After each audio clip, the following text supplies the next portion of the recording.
ইসলামাবাদে হচ্ছে ইরান যুক্তরাষ্ট্র শান্তি আলোচনা। ৪৮ বছর পর পরোক্ষ বৈঠকে দুই পক্ষের উচ্চ পর্যায়ের প্রতিনিধিরা। লেবাননে অব্যাহত ইসরায়েলি হামলা, মঙ্গলবার ওয়াশিংটনে দুপক্ষের বৈঠক। হিজবুল্লাহর সাথে যুদ্ধবিরতি নয় বলছে তেল আবিব। ঐতিহাসিক চন্দ্রাভিযান শেষে পৃথিবীতে ফিরল আর্টেমিস 2। অর্ধ শতাব্দী পর ফের চাঁদের আঙিনা ঘুরে এলো 4 নভোচারী।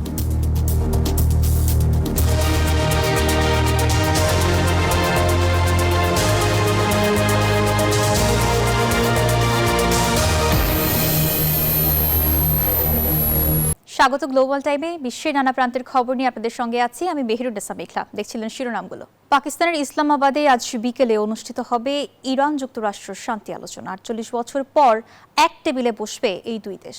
ইতোমধ্যে পাকিস্তানে পৌঁছেছে ইরান যুক্তরাষ্ট্রের প্রতিনিধি দল। ইরানি স্পিকার মোহাম্মদ গালিবাফ জানান, ওয়াশিংটনের ওপর আস্থা না থাকলেও ন্যায্যতার ভিত্তিতে চুক্তিতে পৌঁছাতে প্রস্তুত তেহরান। এদিকে মার্কিন প্রেসিডেন্ট ডোনাল্ড ট্রাম্প সাফ জানিয়ে দিয়েছেন, আলোচনা ব্যর্থ হলেই তেহরানে আঘাত হানা হবে। কড়া নিরাপত্তার চাদরে ঢাকা পাকিস্তানের রাজধানী ইসলামাবাদ। মোতায়েন করা হয়েছে অন্তত 10,000 অতিরিক্ত নিরাপত্তা সদস্য। গুরুত্বপূর্ণ এলাকায় চলছে আংশিক লকডাউন। মূলত ইরান ও যুক্তরাষ্ট্রের উচ্চ পর্যায়ের এই বৈঠক ঘিরে নিরাপত্তা ব্যবস্থা জোরদার করেছে পাকিস্তান। এর আগে শুক্রবার ইসলামাবাদ পৌঁছান ইরানি প্রতিনিধিরা। বিমানবন্দরে স্পিকার মোহাম্মদ গালিবাফ ও পররাষ্ট্রমন্ত্রী আব্বাস আরাকচিকে স্বাগত জানান পাকিস্তানের সেনাপ্রধান ও উপপ্রধানমন্ত্রী। আজ বিকেলে দুপক্ষ পরোক্ষ আলোচনায় বসছে।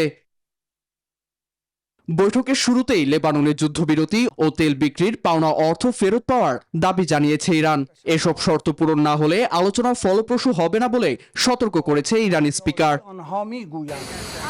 এদিকে ইসলামাবাদে পৌঁছেছেন মার্কিন ভাইস প্রেসিডেন্ট জেডি ভান্স। এর আগে আলোচনার পরিবেশকে ইতিবাচক বললেও কোনো ধরনের চালাকি না করতে সতর্ক করেছেন তিনি। অন্যদিকে ট্রাম্পের দাবি, চুক্তি করা ছাড়া তেহরানের সামনে কোনো বিকল্প নেই। এর মধ্যে ইরানের জলসীমার কাছে রণতরীতে অত্যাধুনিক অস্ত্র মোতায়েন করেছে ওয়াশিংটন। আন্তর্জাতিক জলসীমায় কোনো টোল আদায় করতে দেওয়া হবে না। ইরান কখনোই পারমাণবিক অস্ত্র তৈরি করতে পারবে না। মূলত তাদের একরকমই সরকার পতনের মূল কারণ। এমন পরিস্থিতিতে জাতিসংঘ মহাসচিব অ্যান্টনিও গুতেরেস পাকিস্তানের মধ্যস্থতাকে স্বাগত জানিয়েছেন এবং দুপক্ষকে কূটনীতি কাজে লাগিয়ে স্থায়ী চুক্তিতে পৌঁছানোর আহ্বান জানিয়েছেন। উভয় পক্ষের পূর্বশর্ত পূরণ হলে ওয়াশিংটন ও তেহরানের মধ্যে একটি ঐতিহাসিক চুক্তি সম্ভব বলে আশাবাদী স্বাগতিক পাকিস্তান। নীরব দাস, নিউজ 24। যুক্তরাষ্ট্রের সাথে যুদ্ধবিরতির আলোচনায় অংশ নিতে পাকিস্তানের রাজধানী ইসলামাবাদে ইরানের প্রতিনিধি দল। এই সফরে ইরানি প্রতিনিধি দলকে বহনকারী বিশেষ উড়োজাহাজটির নামকরণ করা হয়েছে মিনাব 168। বিমানের আসনগুলোতে মিনাব স্কুল হামলায় নিহত শিশুদের ছবি, রক্তাক্ত স্কুল ব্যাগ, জুতা ও সাদা ফুল রাখা ছিল, যা মধ্যপ্রাচ্যের সংঘাতের মানবিক ক্ষতির বাস্তবতাকে সামনে তুলে ধরে। ইরানে ইসরায়েল ও যুক্তরাষ্ট্রের যৌথ হামলার প্রথম দিনেই মিনাবের একটি প্রাথমিক বিদ্যালয়ে ড্রোন হামলা চালায় মার্কিন বাহিনী। নিহত হয় 1.5 শতাধিক শিক্ষার্থী। এ ঘটনার পরপরই বিশ্বজুড়ে ওঠে নিন্দার ঝড়। জাতিসংঘ এই ঘটনাকে যুদ্ধাপরাধ আখ্যা দিয়ে দ্রুত অপরাধীদের শাস্তির আওতায় আনার কথা জানায়। এবার পাকিস্তানের ইসলামাবাদে শান্তি আলোচনায় অংশ নিতে যাওয়া ইরানি প্রতিনিধিদের বিমানের ভেতরে দেখা গেছে মিনাব স্কুল হামলায় নিহতদের ছবি, রক্তাক্ত স্কুল ব্যাগ, জুতা, সাদা ফুল ও তাদের জিনিসপত্র রাখা হয়েছে, যা মধ্যপ্রাচ্যের সংঘাতের মানবিক ক্ষতির বাস্তবতাকে সামনে তুলে ধরে। আর তুলে ধরে শিশুদের জন্য তাদের বুকের রক্তক্ষরণ। মিনাবের শিশুদের স্মৃতি যে এই বৈঠকের আবহকে গভীরভাবে প্রভাবিত করবে তা বলাই বাহুল্য। প্লেনটির ভেতরের একটি ছবি শেয়ার করেছেন দেশটির পার্লামেন্টের স্পিকার বাঘের গালিবাফ।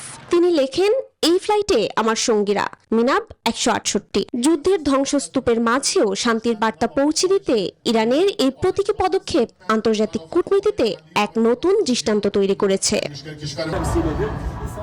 চৈতি রয়, নিউজ 24। মার্কিন ইসরায়েলি হামলায় আহত ইরানের সর্বোচ্চ নেতা মুস্তফা খামেনি ধীরে ধীরে সুস্থ হয়ে উঠছেন। তবে হামলার ভয়াবহতায় তার মুখমণ্ডল বিকৃত হয়ে গেছে, এমনকি একটি পা হারানোর আশঙ্কাও রয়েছে বলে জানিয়েছে ব্রিটিশ গণমাধ্যম রয়টার্স। যদিও তার শারীরিক অবস্থার উন্নতি হচ্ছে বলেও প্রতিবেদনে উল্লেখ করা হয়েছে। মধ্যপ্রাচ্যের উত্তপ্ত পরিস্থিতিতে নতুন করে যোগ হলো চাঞ্চল্যকর এক দাবি। মার্কিন ইসরায়েলি হামলায় গুরুতর আহত ইরানের সর্বোচ্চ নেতা মুজতবা খামেনি জীবন মৃত্যুর লড়াই শেষে ফিরছেন সুস্থতার পথে। তবে বদলে গেছে তার চেহারা, এমনকি হারাতে পারেন একটি পাও। এমন চাঞ্চল্যকর দাবি করেছে ব্রিটিশ সংবাদ মাধ্যম রয়টার্স।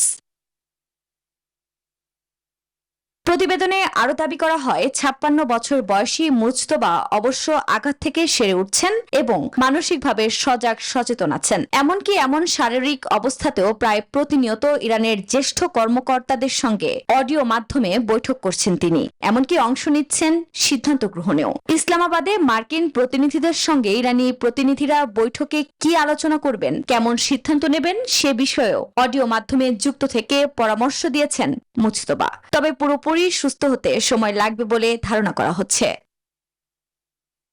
এর আগে ২৮ ফেব্রুয়ারি ইরানে অপারেশন এপিক ফিউরি শুরু করে যুক্তরাষ্ট্রের সামরিক বাহিনী। ওয়াশিংটনের সঙ্গে তাল মিলিয়ে একই সময়ে ইরানের সামরিক অভিযান অপারেশন রোয়ারিং লায়ন শুরু করে ইসরায়েলও। যুদ্ধের প্রথম দিনই নিহত হন আয়াতুল্লাহ আলী খামেনি, গুরুতর আহত হন মুজতবা খামেনি। আফরিন মৌ, নিউজ ২৪। লেবানন ও গাজায় লাগাতার নারকীয় আগ্রাসন চালিয়ে যাচ্ছে দখলদার ইসরায়েলি বাহিনী। লেবাননে গেল ৪৩ দিনে প্রাণ গেছে অন্তত ২,০০০ বেসামরিক নাগরিকের। এর মধ্যেই যুক্তরাষ্ট্রের মধ্যস্থতায় আলোচনায় বসতে রাজি লেবানন ইসরায়েল। তবে হিজবুল্লাহর সাথে কোনো প্রকার যুদ্ধবিরতি প্রত্যাখ্যান করেছে তেল আবিব। একই দিন গাজায় ইসরায়েলি হামলায় নিহত হয়েছেন ৭ জন। এদিকে পশ্চিম তীরে ৩৪টি নতুন বসতি স্থাপনে ইসরায়েলি অনুমোদনের নিন্দা জানিয়েছে ওআইসি। একের পর এক বিস্ফোরণের শব্দে কাঁপছে লেবানন, আর ৪৩ দিন ধরে এর শব্দেই ঘুম ভাঙছে দেশটির বাসিন্দাদের। ইসরায়েলি এ নারকীয় আগ্রাসনে মৃত্যুর ভয় নিয়ে দিন কাটাচ্ছেন লেবানিজরা। লেবাননের সশস্ত্র গোষ্ঠী হিজবুল্লাহকে নির্মূলের নামে আইডিএফ এর এ হামলায় শুধু প্রাণ হারাচ্ছেন সাধারণ মানুষ। গণমাধ্যমের তথ্য বলছে, গেল বুধবারের হামলায় দেশটিতে ৩৫০-র বেশি মানুষ নিহত হয়েছেন। এখনও অনেকে নিখোঁজ থাকায় এর সংখ্যা আরও বাড়তে পারে বলে জানায় দেশটির স্বাস্থ্য মন্ত্রণালয়। আর WFP জানিয়েছে, ইসরায়েলি অভিযানে দেশটির সরবরাহ ব্যবস্থা ব্যাহত হয় চরম খাদ্য নিরাপত্তা সংকটের মুখে লেবানিজরা।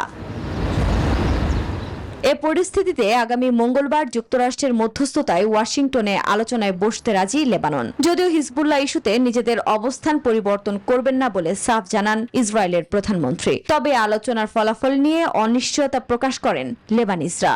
لبنان كمقاومة عم بحكي তারা লেবাননকে একটি অজুহাত হিসেবে ব্যবহার করছে। আমেরিকানরা যদি আলোচনা নিয়ে সৎ থাকে তাহলে লেবানন এর অংশ হবে, আর যদি তারা সৎ না থাকে তাহলে আমরা আরেকটি যুদ্ধের দিকে এগিয়ে যাব। من هود الشباب এদিকে গাজার মধ্যাঞ্চলে বুরেইস শরণার্থী শিবিরে ইসরায়েলি বিমান হামলায় বেশ কয়েকজন হতাহত হয়েছেন। অন্যদিকে পশ্চিম তীরে আরো ৩৪টি নতুন বসতি স্থাপনের অনুমতি দিয়েছে নেতানিয়াহু প্রশাসন, যার নিন্দা জানিয়েছে ইসলামিক সহযোগিতা সংস্থা ওআইসি। আফরিন মৌ, নিউজ 24। চাঁদের কক্ষপথ প্রদক্ষিণ শেষে সফলভাবে পৃথিবীতে ফিরেছেন আর্টেমিস 2 মিশনের নভোচারীরা। স্থানীয় সময় শুক্রবার মহাকাশযানটি ক্যালিফোর্নিয়ার সান দিয়েগো উপকূলে প্রশান্ত মহাসাগরে অবতরণ করে। এর মাধ্যমে সমাপ্তি ঘটল 10 দিনের দুঃসাহসিক এক মহাকাশ যাত্রার। এই সাফল্যে উল্লাসে ফেটে পড়ে নাসার স্পেস স্টেশন। ঐতিহাসিক এই অর্জনে নভোচারীদের অভিনন্দন জানিয়েছেন মার্কিন প্রেসিডেন্ট ডোনাল্ড ট্রাম্প। জ্বলন্ত আগুনের গোলার মতো পৃথিবীর বায়ুমণ্ডলে প্রবেশ করে অরায়ন ক্যাপসুল। ঘন্টায় বিপুল গতিতে ছুটে গিয়ে তাপমাত্রা পৌঁছায় প্রায় ৫০০০ ডিগ্রি ফারেনহাইটে। এরপর ধীরে ধীরে খুলে যায় একে একে প্যারাশুট, কমে আসে গতি। অবশেষে প্রশান্ত মহাসাগরের বুকে সফলভাবে স্প্ল্যাশডাউন সম্পূর্ণ হয়। অবতরণের পরপরই শুরু হয় উদ্ধার অভিযান। মার্কিন নৌবাহিনীর বিশেষ দল পরিস্থিতি নিয়ন্ত্রণে নিয়ে একে একে 4 নভোচারীকে উদ্ধার করে। হেলিকপ্টারের মাধ্যমে তাদের নেওয়া হয় ইউএসএস জন পি মুর্থা জাহাজে। সেখানে করা হয় প্রাথমিক স্বাস্থ্য পরীক্ষা। রাত্রি তারা জাহাজেই কাটাবেন এবং পরে হিউস্টনে নিয়ে যাওয়া হবে, যেখানে পরিবারের সঙ্গে পুনর্মিলন ঘটবে। এই মিশনের মাধ্যমে ইতিহাস গড়েছেন কয়েকজন নভোচারী। ভিক্টর গ্লোভার প্রথম কৃষ্ণাঙ্গ, ক্রিস্টিন কোচ প্রথম নারী এবং জেরেমি হেনসেন অ-আমেরিকান হিসেবে চাঁদ অভিযানে অংশ নেন।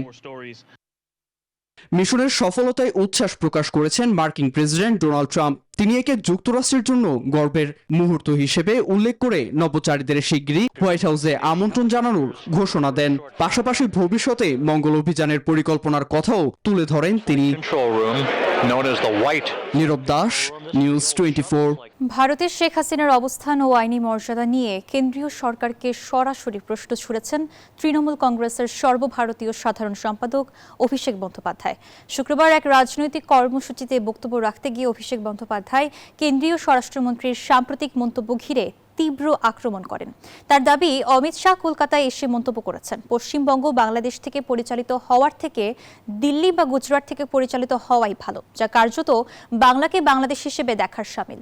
অভিষেকের বক্তব্য, যদি সত্যি বাংলাদেশ দ্বারা পরিচালিত হয় তাহলে দিল্লিতে শেখ হাসিনা কি করছেন, কেন তাকে 1.5 বছর ধরে আশ্রয় দিয়েছে নরেন্দ্র মোদীর সরকার।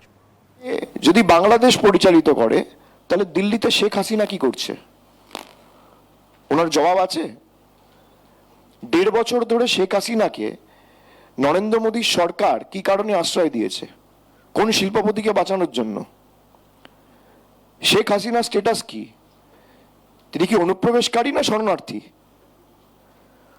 অমিত শাহ জবাব দিতে পারবেন? গ্লোবাল টাইম শেষ করার আগে শিরোনামগুলো আরো একবার। ইসলামাবাদে হচ্ছে ইরান যুক্তরাষ্ট্র শান্তি আলোচনা। 48 বছর পর পরোক্ষ বৈঠকে দুই পক্ষের উচ্চ পর্যায়ের প্রতিনিধিরা। লেবাননে অব্যাহত ইসরায়েলি হামলা। মঙ্গলবার ওয়াশিংটনে দুপক্ষের বৈঠক। হিজবুল্লাহর সাথে যুদ্ধবিরতি নয় বলছে তেল আবিব। ঐতিহাসিক চন্দ্রাভিযান শেষে পৃথিবীতে ফিরল আর্টেমিস 2। অর্ধ শতাব্দী পর ফের চাঁদের আঙিনা ঘুরে এলো 4 নভোচারী। এই ছিল গ্লোবাল টাইমের এখনকার আয়োজন। এতক্ষণ সঙ্গে থাকার জন্য ধন্যবাদ।